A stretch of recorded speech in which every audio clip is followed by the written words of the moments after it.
Olá, tudo bem? Nós da Orquestra Jovem Circuito das Águas produzimos este conteúdo para auxiliar os alunos e os demais interessados na prática do instrumento à distância. Para ver esses outros vídeos, acesse nosso canal da orquestra, Orquestra Jovem Circuito das Águas.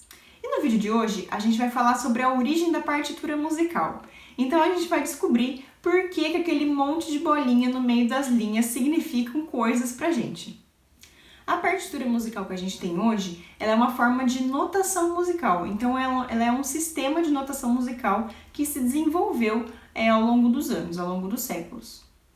E a gente pode observar esse sistema de notação musical desde o Egito Antigo e a Mesopotâmia. Então, não era o mesmo sistema que a gente tem hoje. Lá, eles não tinham a pauta musical de 5 linhas e 4 espaços e as notas musicais que a gente tem o sol, o lá, o si, o dó, e também não tinham figuras rítmicas, que é, por exemplo, a semibreve, a semínima, a colcheia.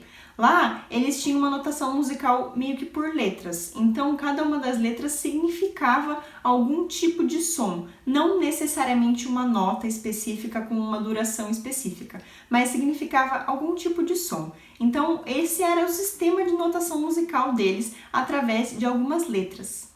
Mais pra frente, chegando perto ali na Idade Média, a gente foi ter um outro sistema de notação musical, que era através de alguns sinais que eram escritos em cima das letras das músicas. Naquela época, a música vocal, que era a música que era mais feita, né? Até existia a música instrumental, mas essa música instrumental era feita porque os instrumentos estavam substituindo as vozes das pessoas. Então, as músicas tinham todas letras, né? Então, esses sinais musicais, eles estavam escritos em cima das letras das músicas. Eles eram alguns pontinhos, alguns riscos, alguns sinais ondulados, então eles ficavam em cima da letra da música e eles não indicavam uma altura específica da nota.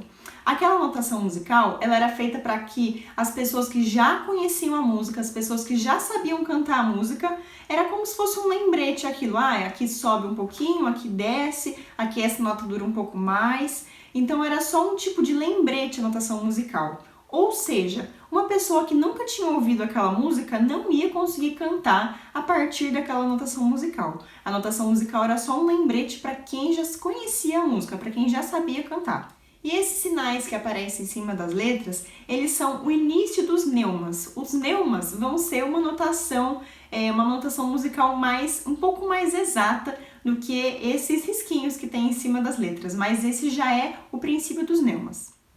Mais pra frente, as pessoas vão tendo necessidade de deixar as coisas um pouco mais definidas. Então foi criada uma linha horizontal que tinha relação com a letra, então ela ficava ali próxima da letra, e os neumas eram posicionados com relação àquela linha. Então, se eles estavam em cima da linha, significavam algum tipo de som, mais para cima outro tipo de som, mais para baixo outro tipo de som. E assim, a gente tinha a ponto de referência, que era aquela linha. Então, aquela linha se diz que era a nota Fá, mas isso não é muito exato, poderia ser outro tipo de coisa, dependendo de região. Mas a gente tendo a noção do que significava aquela linha, de acordo com cada região, as pessoas conseguiam saber um pouco mais exatamente o que significavam os outros sinais que estavam próximos daquela linha. E mais pra frente, a gente vai ver que uma linha não foi muito necessário, porque o que ficava próximo da linha as pessoas conseguiam identificar melhor, mas o que ficava muito longe da linha acabava ficando muito vago, né? Como se não tivesse linha, como se fosse antes. Então foram sendo acrescentadas mais linhas. Até que isso evoluiu para o tetragrama. O tetragrama é um conjunto de 4 linhas, consequentemente 3 espaços, em que os neumas estavam localizados. E quando estava nessa época do tetragrama, a gente teve uma pessoa muito importante para a notação musical, para o desenvolvimento da notação musical, que foi o Guido d'Arezzo. O Guido d'Arezzo era um monge beneditino lá da Itália e ele aperfeiçoou o sistema de notação musical. E baseado nesse sistema que ele aperfeiçoou é que a gente usa o nosso atualmente. Então a gente baseou o nosso a partir dele, a partir do que ele fez no tratado, a gente conseguiu evoluir para o nosso. Então, ele não só estabeleceu o tetragrama ou o pentagrama, como ele também estabeleceu o nome das notas em si. Então, as alturas específicas passaram a ter nomes específicos, que foram as notas musicais que a gente conhece hoje em dia, Dó, Ré, Mi, Fá, Sol, Lá e Si. Ele também desenvolveu as claves musicais, não do mesmo jeito que a gente tem hoje, mas uma espécie de clave, que era para indicar a região que se cantava, né?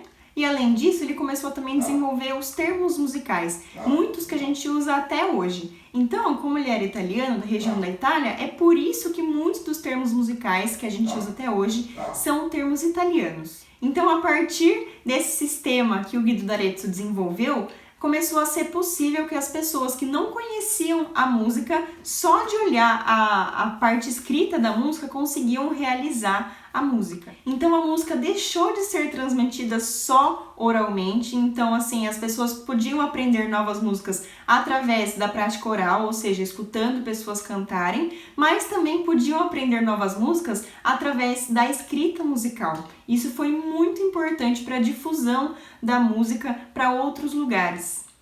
Então, a escrita musical que a gente tem hoje, que é o pentagrama, né, um conjunto de 5 linhas e 4 espaços, as claves que a gente tem hoje, que é a clave de Sol, a clave de Dó, a clave de Fá, as notas Dó, Ré, Mi, Fá, Sol, Lá, Si, as figuras rítmicas que a gente tem hoje, a semibreve, a mínima, semínima, cocheia, semicocheia, etc., tudo isso evoluiu lá do sistema do Guido d'Arezzo, ainda com os neumas.